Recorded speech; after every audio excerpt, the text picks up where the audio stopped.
શેરે કાચો રે ભાઈ શેરે કાચો રે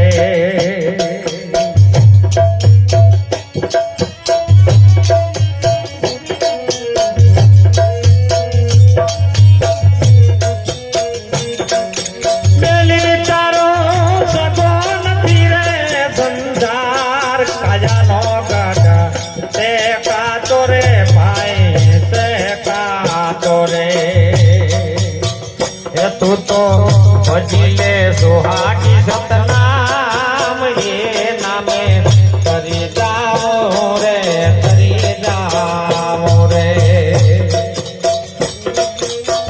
એ કુણ તારા મામે યા બાપ કુણ તારી હારે ચાલે મીરા હારે ચાલે રે એ તને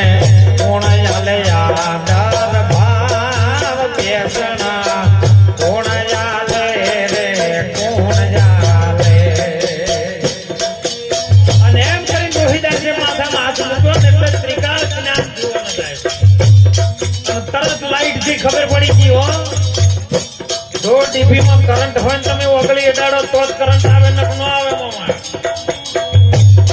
એ સત મોરી માને આ બાપ ધર્મ મારી હારે ચાલે રે હારે ચાલે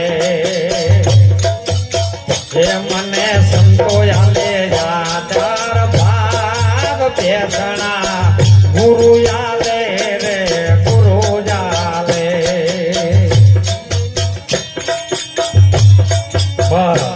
મહાપુરુષે સંત રોહિદાસ માથે હાથ મેલ્યો ને એટલે તરત કીધું કોણ તારા માને બાપ હે મીરા આ સંસારમાં કોઈ તારું હગું નથી કોઈ તારું હગું નથી માટે ભજી લે તું સત સોહાગી નામ કેવું નામ સોહાગી સત નામ જપી લે એનાથી તારે આ ભવસાગર તરી જવાનું તો કે કોણ માને બાપ છે કે સત્ય છે મારો માને બાપ અને ધર્મ મારી હારે ચાલશે બીજું કોઈ આવવાનું નથી આ તો બધા ભજનમાં અમુક વાર કહે છે કે હંગાથી કી શું લઈને જવાનું છે લઈ જવું હોય ને તો ઘણું લઈ જવાનું છે હો તમે તાર કમાજો હું કોઈને કમાવે ના નહીં પાડતો બધા કે હંગરેલું કોઈ કોમમાં નહીં આવે ને કોઈ હંગાજ નહીં આવે તમે જાત મહેનત કરો પરસો પાડીને કમો તમે તાર હંગાજ લાવવું હોય ને તો એની રીત છે હંગાજે લઈ જવું હોય તો રીત છે ભારતનું નાણું હોય તમારું અને તમારે અમેરિકા જવું છે બોલો એ ભારતનું નાણું ચાલશે તમારું ઓયનું ભારતનું નાણું હોય કરક્શનમાં તમારે જમા કરાવો બોલો અમેરિકામાં તમારે પછી ગોતવા જવાનું તાણ હોય તમે જમા કરાવો ને તો તમારે હંગાજ જેટલું તમે જમા કરાવ્યું એટલું તમારે હંગાજ છે એટલે કીધું કે સાથે છે પુણ્ય ને પાપ અને બીજો ધર્મ છે સાહેબ સાથે આરી વાત અને મીરાબાઈ ને છેલ્લે રોહિદાસે કીધું પોંચ તત્વ ને છઠ્ઠો છે પ્રાણ પોંચ તત્વ અને છઠ્ઠો છે પ્રાણ હું જાતનો શું સમાર આ છ ને તું મીરા માર એમ કહે છે રોહિદાસે બીજા કોઈને મારવાની વાત નહીં મનરૂપી મરગલા ને મારો મોહમ્મદ કે મનરૂપી મરગલા ને મારો એ 5 મરગલી 25 મરગલા આ હરણ ચરે છે નોધારો ભાવ નામનો કરો ભડાકો ને મોરી નાખો મોયલા ચરનારા ને મોહમ્મદ કે મોલ રૂપી મરગલા ને મારો જે મોયા 5 તત્વ ને છઠ્ઠો છે પ્રાણ એને તું માર એટલે કબીરે પણ કીધું રામ ભજનમાં હાલ પરાણિયા પ્રાણ ને કીધું કારણ કે મન છે ને પ્રાણમાંથી ઉભું થયેલું હોય તરંગ છે એનું અને પ્રાણમાંથી ઉભું થયેલું છે ને એને તું મારીને પાછું એમાં બેહાજ દે તો મેળ આવશે ને કે આવવાનો નથી એમ કહે છે રોહિદાસી દાસ થઈને હું કહું છું કે મીરા 5 તત્વ ને છઠ્ઠો છે પ્રાણ અને આ સોયન તું માર ઈ જાતનો સોમું સમાર બધા જાતિ પર વળગી પડ્યા જાતિ નહીં કારણ કે સંતોની કોઈ જાતિ ન હોય સાહેબ સંતોની કોઈ નાતી ના હોય સંતોના માટે સત્યના માથે મીંડું ચડાવે એનું નામ સંતો પછી આગા પાછી હળીઓ કરતો હોય ને પોત ભક્તમાંથી 3 ભગત કરી નાખતો હોય ને આગા પાછો એ ભુવા જેવા ખેલ કરતો હોય સંત ને સાહેબ. હું તો કહું બધા હળી મળીને ભજન કરજો. કોઈ પણ વાત સ્વીકારવી હોય ને તો સ્વીકારવાની, ન સ્વીકારવી કોઈ નહીં. પણ રાતે મહારાજ એમ કહેતા હોય કે ભાઈ અમારા ગામમાં અને આ બધું દુનિયાની અંદર બધું ચાલે છે બધું જેમ, પણ તમારે શું લેવું છે એના પર આધારમાં, તમારું જીવન તમારે કેવી રીતે જીવવું છે એના પર આધાર.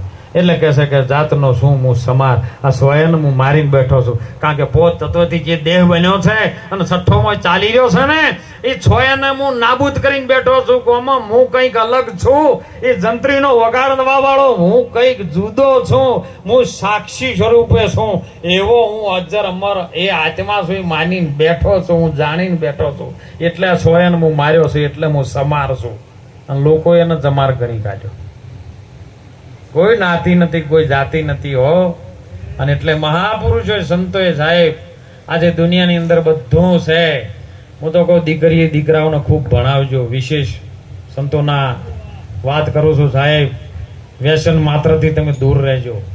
નાનું મોટું પણ વ્યસન હોય ને, તમે જેને માનતા હોય ને, માતાજીના મંદિરે જઈને કદાચ માતાજીને માનતા હોય તો માતાજીના મંદિરે જઈને પણ એવું એક અડગ મન રાખી અને એવી એક પ્રતિજ્ઞા લેજો કે હે માં, હું તને માનું, તારો દીવો ધૂપ કરું છું, તને અગરબત્તી કરું છું, હે નકલંગ નેતા ધારી તને અગરબત્તી કરું છું અને તને બરોબર માનું છું.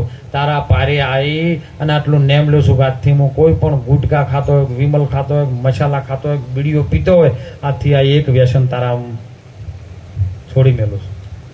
સંતોન ભલે ના માનતા જ કોઈ નથી, પણ તમે દેવી દેવતાને માનતા હોય ને તો એના પારે જઈને વ્યસનથી મુક્ત બની જાજો. વ્યસન દુનિયાનું છે ને એ તમને નાશ કરી દે. દીકરી હોય કે દીકરો હોય ખૂબ ભણાવજો સાહેબ. હાથ જોડીને વિનંતી કરું છું, શિક્ષણ બહુ આપજો. શિક્ષણ બહુ જરૂરી છે, શિક્ષણનો યોગ જરૂરી છે. હાલના ટેકનોલોજીના જમાનામાં શિક્ષણ ભણવું બહુ જરૂરી છે. કોઈ ગભરાશો નહીં, ભણાવો. તમે જેના માટે રાત દિવસ મહેનત મજૂરી કરીને રૂપિયા કમાવો છો એની ફી ભરવાનું તમે શું લેવા પાછા પડો છો? તમે મહેનત કરશો ને તો સાહેબ એની અંદરથી કંઈક પ્રગતિ થશે ને થશે સાહેબ. એટલે ભણજો, વ્યસન માત્રથી દૂર બનજો. ટેકનોલોજીના જમાનામાં 6 ઇંચનો મોબાઈલ છે. હાથ જોડીને દરેક જગ્યાએ હું વિનંતી કરું છું સાહેબ કે મોબાઈલની અંદર હાલ તમે જેવું માગો એવું ગૂગલમાં આવે. તમે જેવું માગો, જેવું જોવો એવું ન જોવાનું હોય તો એમાં આવી જાય. પણ તમે એવું લેજો કે જેથી કરીને આપણા બાપની પાઘડી ઊંચી રહે સાહેબ. દીકરીનો એક જ પ્રસંગ કરીને આપણી વાણીને વિરામ કરશું. કારણ કે દીકરી છે ને એ કરુણાનો દરિયો છે, કરુણાનો વાલનો દરિયો. દીકરીના તોલે આ જગતમાં કોઈ આવી શકે? દીકરીની અંદર માં છુપાયેલી છે, દીકરીની અંદર ભાભી છુપાયેલી છે, દીકરીની અંદર બહેન છુપાયેલી છે, દીકરીની અંદર તમારી ધર્મ પત્ની છુપાયેલી છે. પણ તમે જ્યારે જ્યારે એની ઉંમર વધે ત્યારે બધું વધે હે એમ છુપાયેલી છે. પણ દીકરી એક કરુણાનો એવો દરિયો છે સાહેબ કે જગતનો કોઈ પણ બાપ હોય જેના ઘેર દીકરી હોય એ બહુ, હું તો કહું છું, ગુજરાતનો અમીર વંશ સાહેબ છે. જેના ઘેર લક્ષ્મીનો અવતાર દીકરી છે ને એના માટે બીજે કોઈ પગે લાગવાની જરૂર જ નથી. 68 તીરથ એની અંદર બધા આવી જાય એવો છે જો તમે સમજો તો.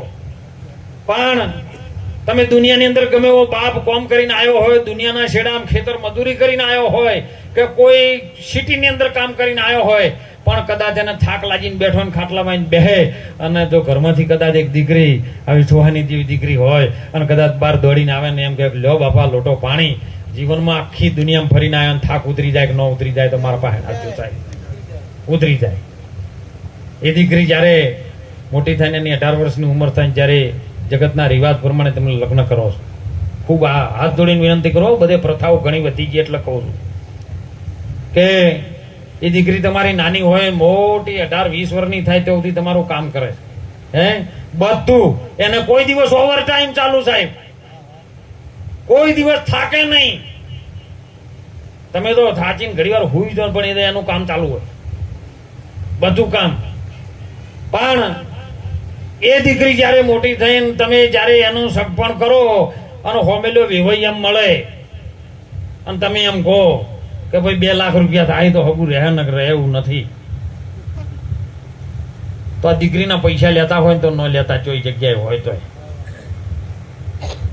મજૂરી કરજો.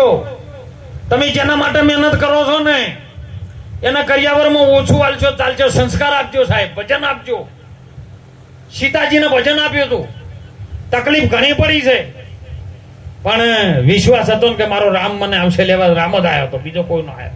હનુમાન જો તો હનુમાન કે મારા ગભે બેસી જો, કે ના તારા ગભે બે હું તું મારો દીકરા સમાન છે, પણ મારું પતિવ્રતાનું ધર્મ લાદે છે. આવું ધર્મ ન લાદે એવું કામ આપણે ન કરવા. દીકરી મોટી થાય ને લગ્ન કરો. લગ્ન કરીને જ્યારે પેલો ઘરની અંદર ગણપતિ બેહારો ને એટલે ગણપતિ દાદાને વંદના કરીને જ્યારે નીકળે, પહેલી વહેલી ઘરમાં જાય ને એટલે લાદનો ઘૂંઘટો પહેલી વખત ઘરમાં ગણપતિ દાદાના સ્થાનકે એ ઘૂંઘટો તોણે છે સાહેબ. ઘૂંઘટો તાણી જ્યારે મોડિયો માથા પર હોય ને એટલે બે હાથમાં મુઠ્ઠીમાં કણ લે છે.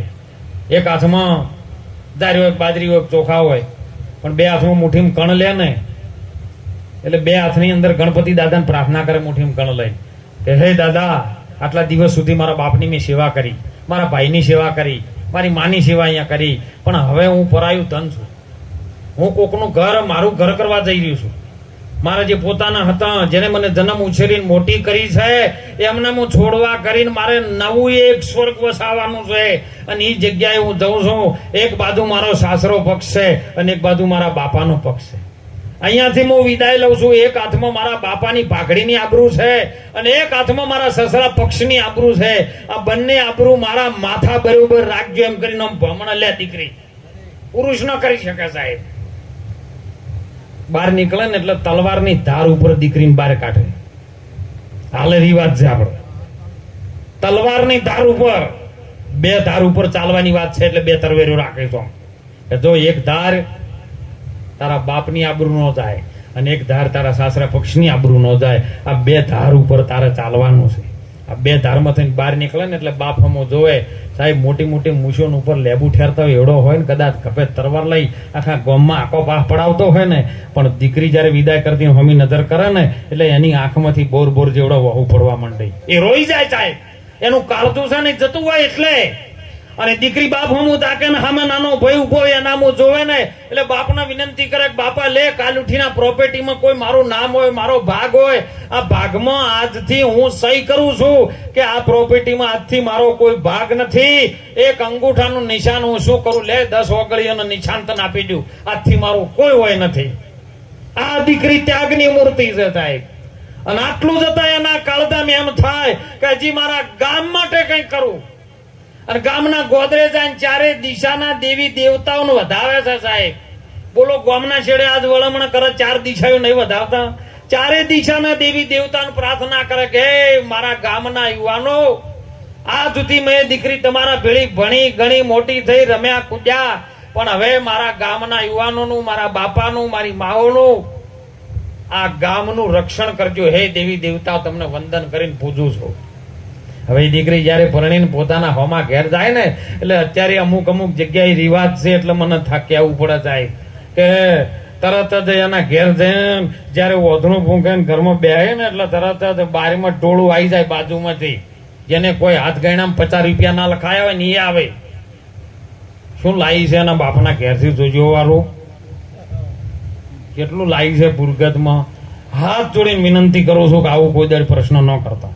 ખાલી એટલી નજર કરજો કે આજે કોકની દીકરી છે એનું પોતાનું છોડીને આપણો ઘરને કુળનો દીવો આપવા માટે આવી છે. એ કેટલું એના બાપના ઘેરથી છોડીને આવી છે ને.